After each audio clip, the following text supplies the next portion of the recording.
All right, so if we go back to where we were at the end of Wednesday, Wednesday's class ended with the idea of describing electrons in an atom using an electron configuration.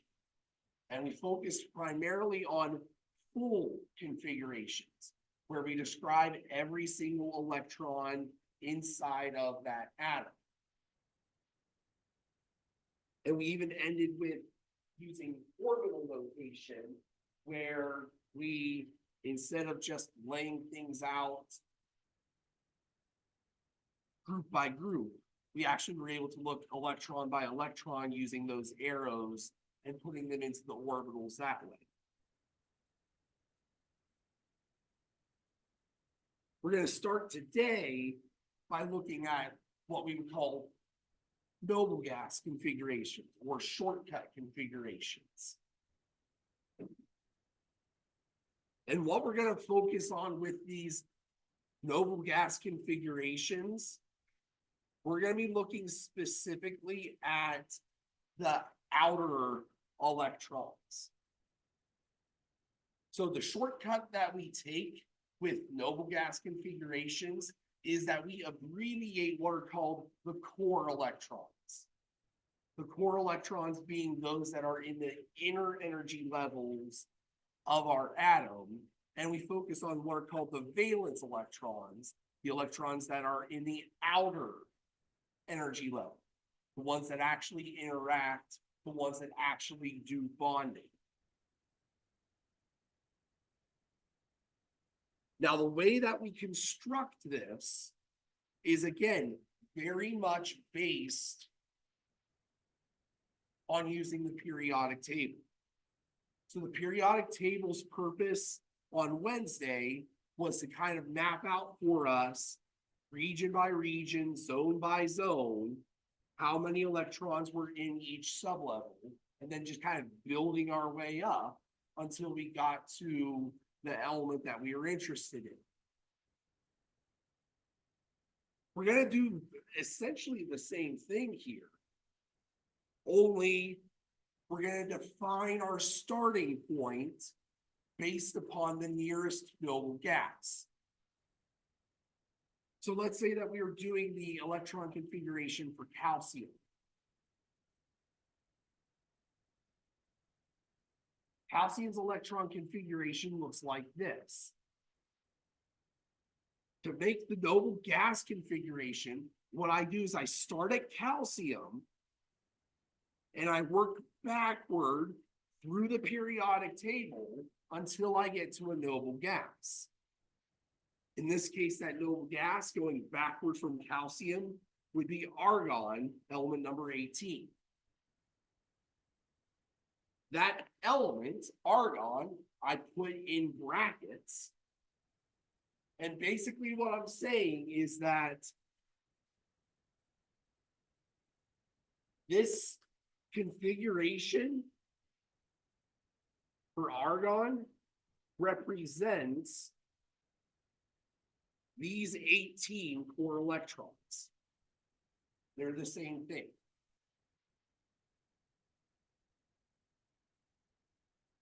After I put in my noble gas, then I just put in the remaining configuration after that noble gas. So in the case of calcium, it would just be the 4s2 after that. Argon, then 4s2, that would be the configuration for calcium.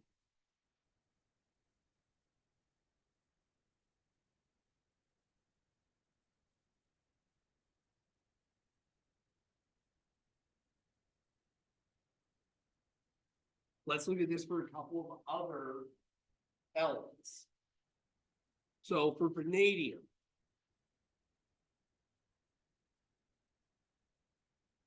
vanadium B, element number 23, I'm going to do the same thing.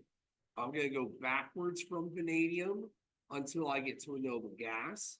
The noble gas in this case is argon.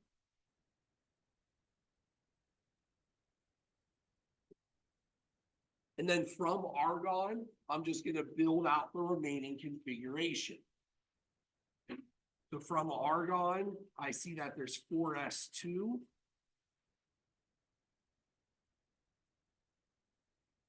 And 3D. 3D is the block that contains the vanadium. So now I'm going to count. Vanadium is number 1, 2, 3, the third element in that block. So it's 3D3.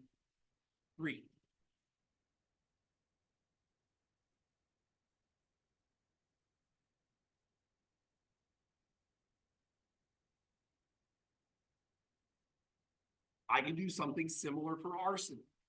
For arsenic, again, I start at arsenic. I work backwards from arsenic until I get to a noble gas. The noble gas, again, in this configuration is argon. And now I just build from argon. So from argon, it would be 4s2. Then 3d10. Then 4p. And since arsenic is in the 4p, now I need to count. Arsenic is number 1, 2, 3, the third element in that block. So it would be 4p3.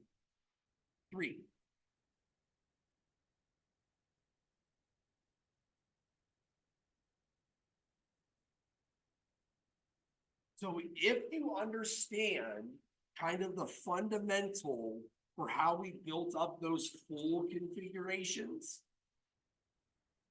all that is different here is that we are basically just cutting out the early stuff. And so we can do this from energy, any energy level. All 3 of these examples happen to fall off of that 4th energy level, that 4th row, but we could easily do this for any of the rows, 1 through 7. Now in row 1, there's not going to be a noble gas configuration because there's no noble gas before helium. Also important to know, if your element is a noble gas, its noble gas configuration is just itself.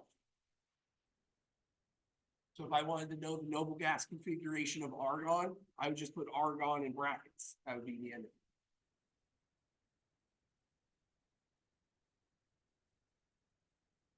I'm always looking for the nearest noble gas.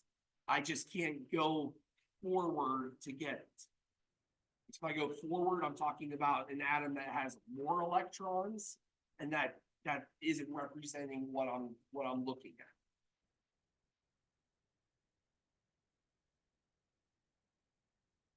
Right. Any questions with noble gas configurations?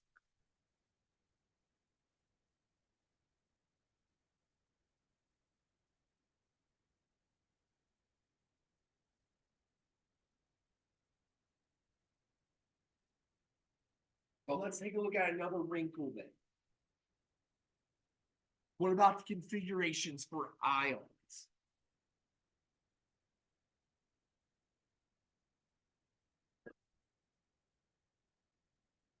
Ionic configurations come in 2 primary forms. There are cations and anions. Cations, I remove electrons because they're positively charged. Anions, I add electrons because they're negatively charged.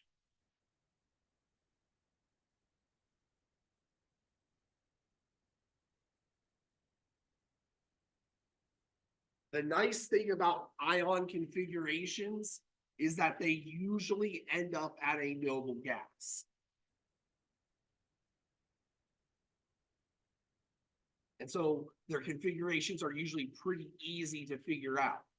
I just need to move the number of boxes left or right to get me to the configuration that I'm interested in.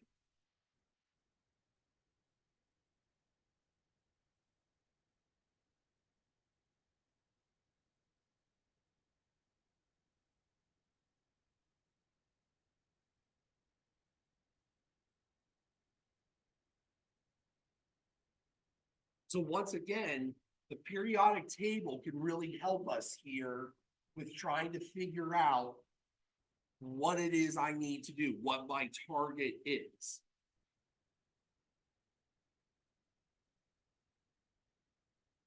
So let's take a look at a couple of examples.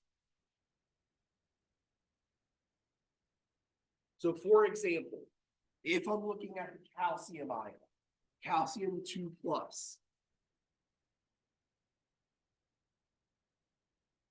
what I can do is I can start at calcium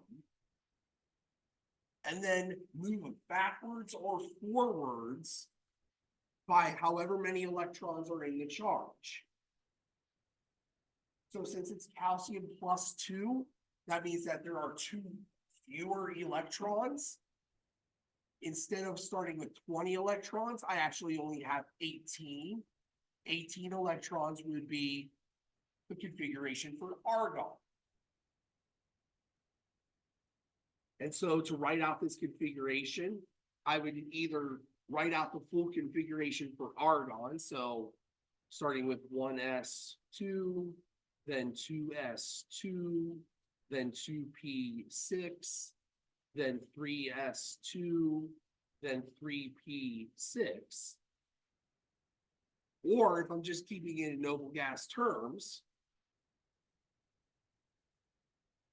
it would just be the configuration of argon.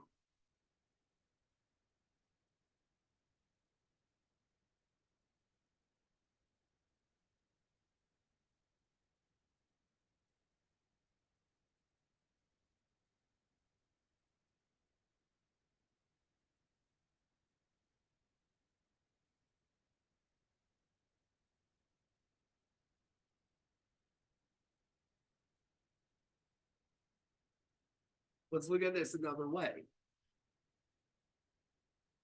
For sodium ion, if I was doing the configuration for sodium, it would be 1s2, 2s2, 2p6, 3s1.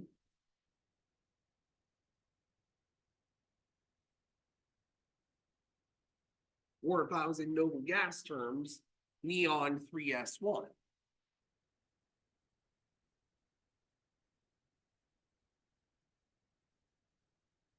For sodium plus charge means I'm losing an electron. If I'm losing an electron, I'm going to lose the electron with the highest energy. That's going to be the 3s electron. So I'd be left with 1s2, 2s2, 2p6, or just simply neon.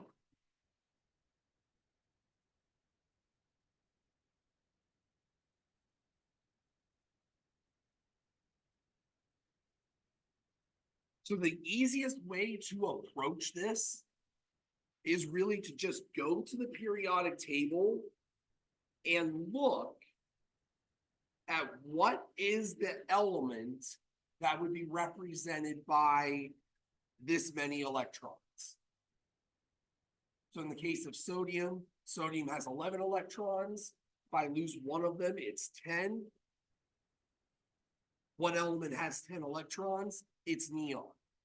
Its configuration is either this in its full form or neon itself in the noble gas form. But what if I have negative charges? If I have negative charges, I do the same thing. I'm just going the opposite direction. Positive charges, I was moving to the left. Negative charges, I'm going to be moving to the right. So for chlorine, chlorine has 17 electrons, plus the one more is 18. What has 18 electrons?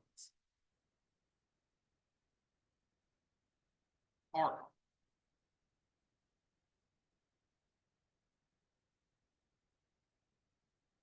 For phosphide, phosphorus has 15 electrons.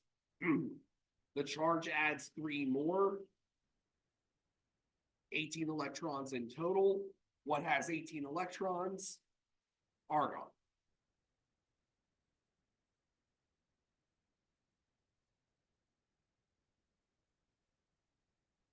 So when it comes to ionic configurations, really we just need to figure out what element does this match up to. And more often than not, it matches up to one of our noble gases.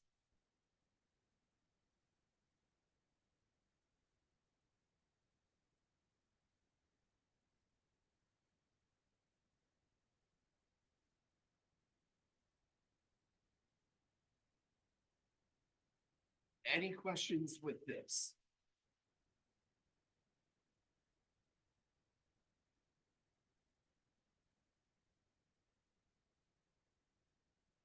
Well, it wouldn't be chemistry if we didn't have some kind of exception to the rule to consider.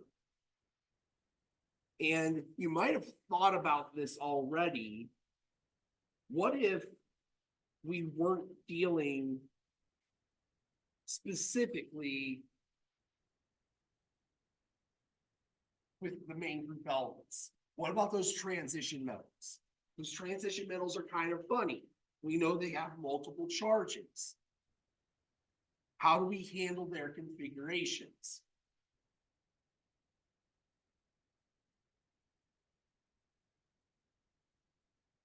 And the honest reality is, yeah, they are kind of funny. And they do get handled a little bit differently. Those D electrons, those ones in the D block, even though they are higher in energy, they're closer to the nucleus. So they're harder to remove.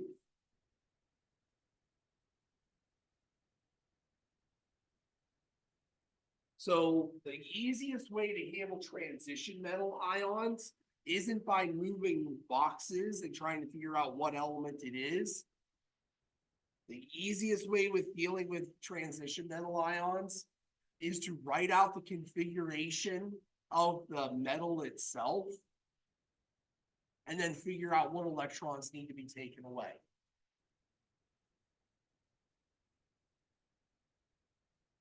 And the electrons that will always need taken away are the ones in that higher energy level first. So in the case of chromium, chromium's configuration is this. This electron in the fourth energy level, that one's getting picked off first. Once we get rid of that electron, then we'll start to see electrons coming out of the third energy level, starting with the D sublevel because it's the highest of energy.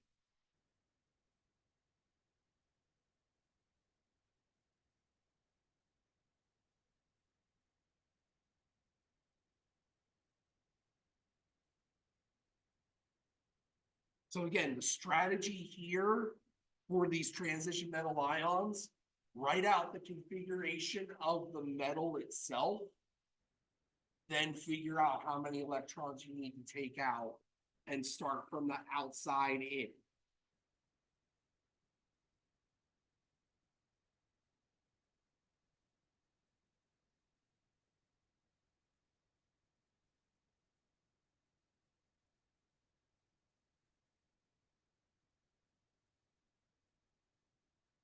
In the interest of time here, rather than write out all the full configurations, let's just focus on the noble gas configurations for these ions.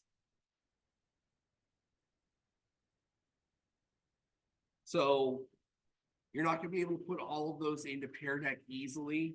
Go ahead and just type in answer so that you get your participation credit. And then take a few minutes and try to draw out what are the noble gas configurations here. And then we'll come back and we'll talk about it in a few minutes.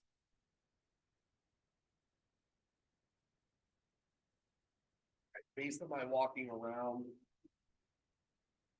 I think we need to go through these together.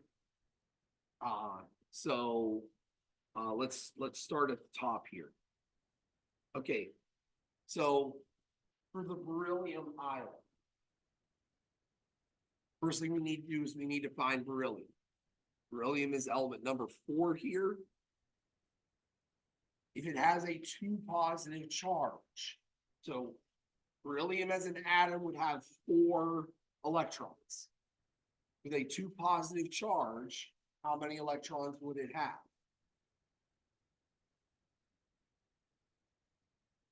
2 positive means it's losing 2, so we're going to go from 4 to 2.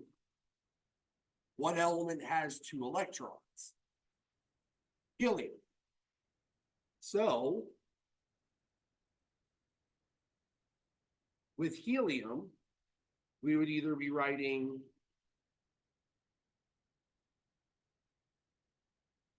one S2, or we would be writing helium as its own noble gas configuration.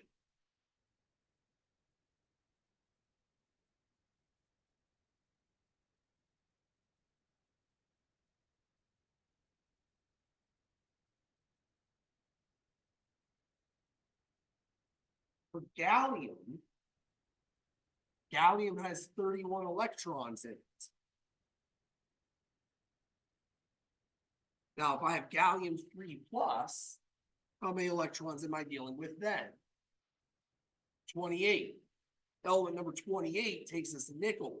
Now, right away, that should go in your head. Hold on a second. Nickel is a transition metal. So I can't just simply take away the 3 electrons. I got to treat this like it's a transition metal because there's the D versus the S and P stuff going on here. Gallium's normal configuration would be argon 4s2, 3d10, 4p1. That would be its normal configuration if it weren't an ion. As an ion, we know it's losing 3 electrons. What 3 electrons is it going to lose?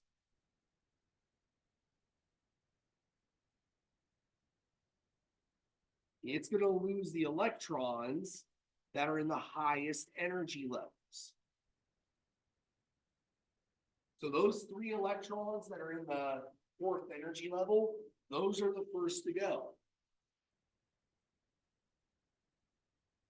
Since it's only gallium 3 plus, and that represents 3 electrons, those are the 3 electrons that leave.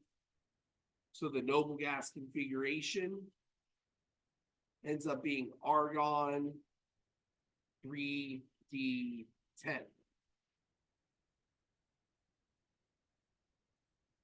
So any time we run across D electrons in an ion configuration, we have to think about energy levels first.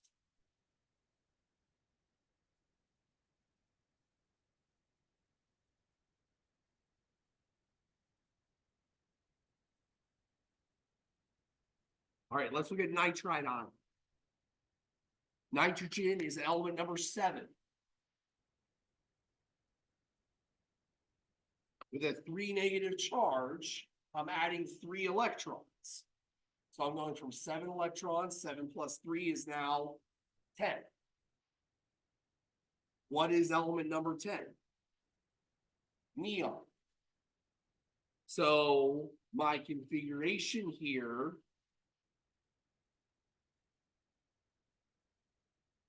is just simply going to be neon.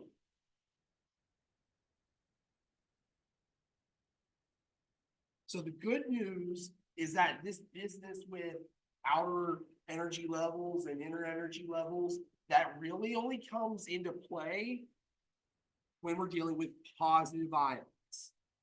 We're dealing with negative ions, we just go next in line, we usually end up at a noble gas.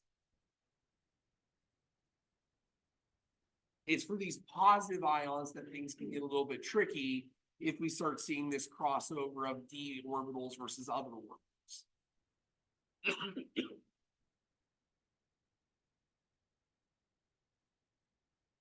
All right, let's look at the iodine. Iodine's element number 53 has 53 electrons. How many electrons does it have with a -1 charge? It's got 54. 54 electrons. Put it at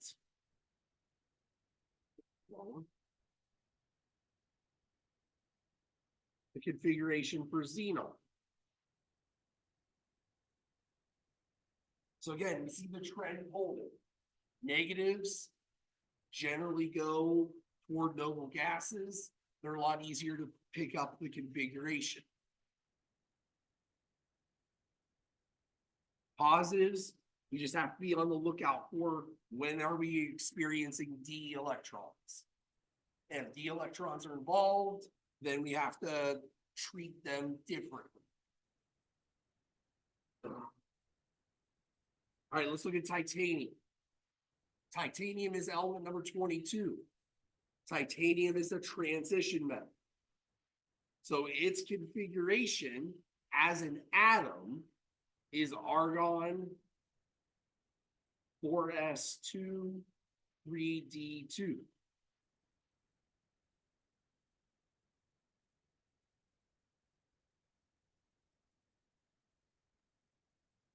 Since we're dealing with d electrons again, we've got to take into consideration energy level.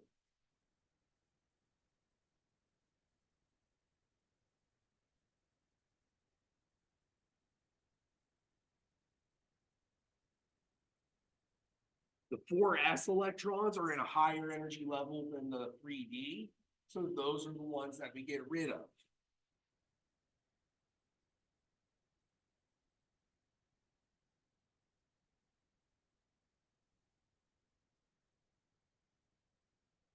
Argon 3d2 is the result.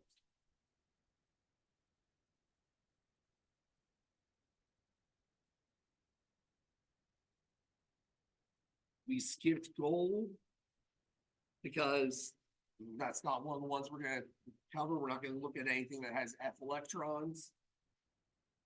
Let's look at copper.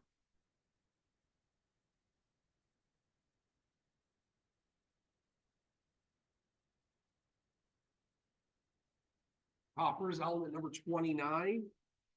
Its configuration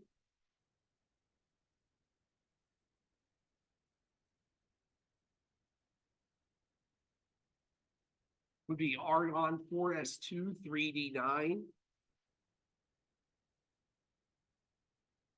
Now, technically speaking, for reasons we will not get into, that's not even its correct configuration. Its actual configuration is 4s1 3d10. Not going to concern ourselves with it. Not going to get into the really weird series of exceptions. We'll keep it relatively simple here.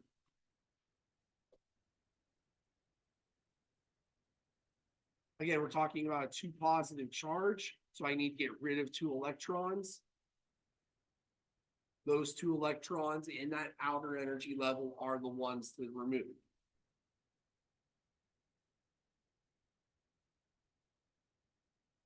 So argon 3d9 would be the correct configuration for that ion.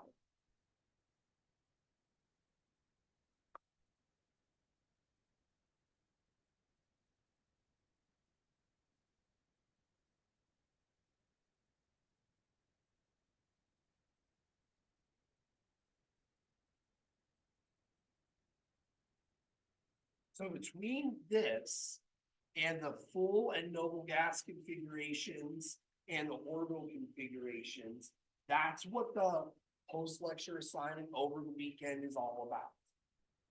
And so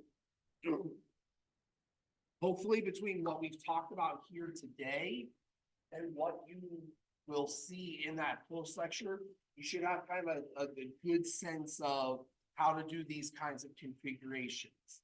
And those configurations will be featured prominently on next Friday's mastering quiz. The other thing that will be featured on that quiz will be the subject of the last 10 minutes and most of Monday.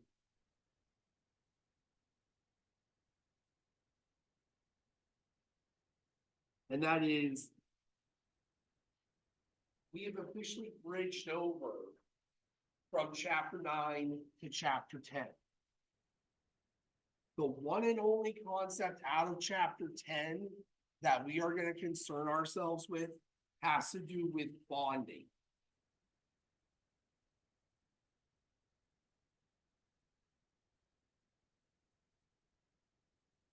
Now, we're not going to get through all of chemical bonding here in one spot. That's why we're going to use part of Monday to get there as well.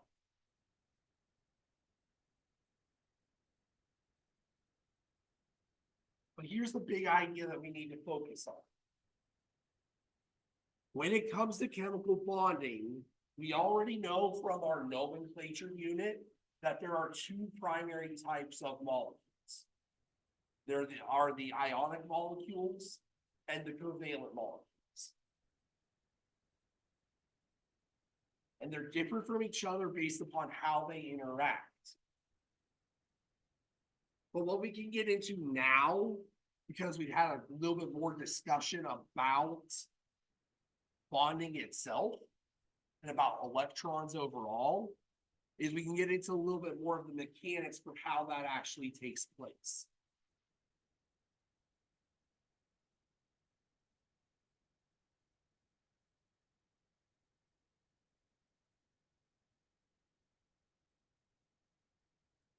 I feel like the best way to get into a discussion of chemical bonding is by starting actually with the elements that don't bond. And the reason I want to start there is because I think we can learn a lot about bonding by looking at why we're trying to rationalize why some elements don't bond in the first place.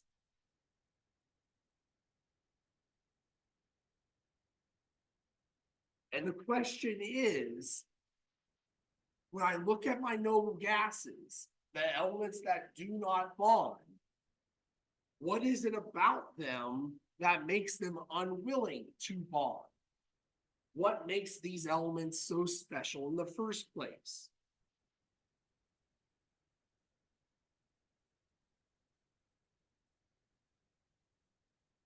Now, to answer that question, we have to look at the electrons of those elements. Bonding is all about electrons. So what is unique about the electrons in our noble gases?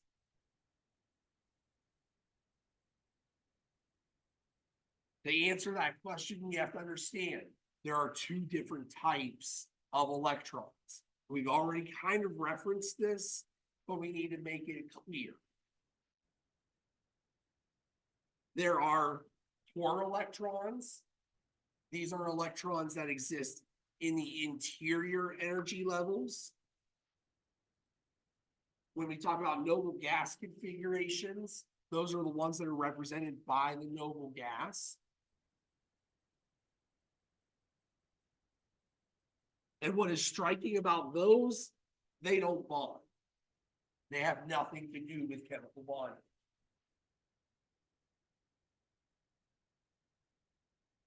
It is the outer electrons, the valence electrons, the ones that are in that outermost energy level. Those are the ones that we are concerned with when it comes to bonding. Those are the ones that are interacting with other atoms to form chemical bonds. And so in order to understand the overall concept of bonding, or not bonding, in the case of noble gases, I need to understand something about valence electrons.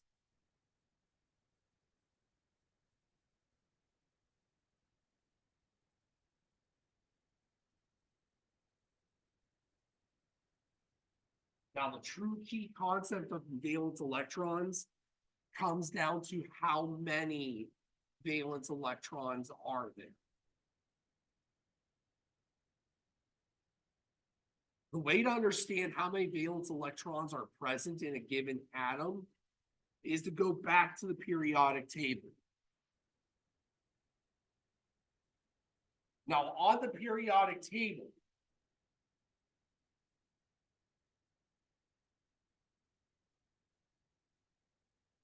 every single column was numbered.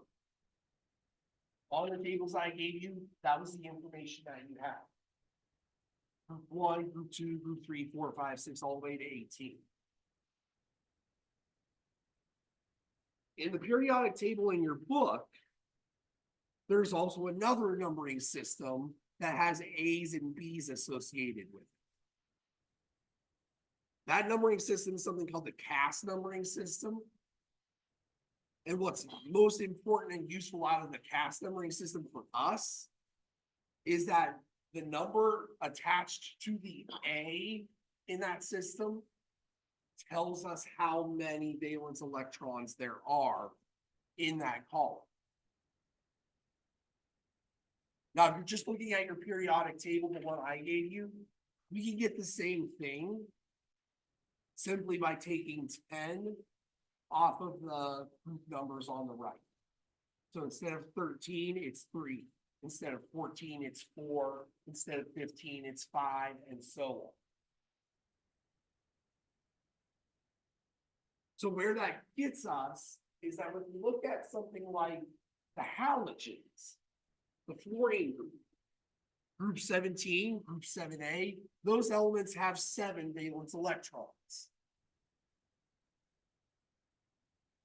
The alkali metals in group 1, they only have 1 valence electron. And the noble gases, the thing which we are kind of most centrally focused on right now, they have 8.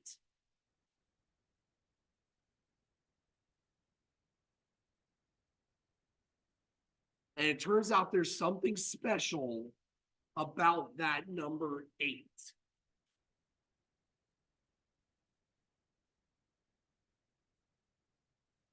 It's called the octet rule.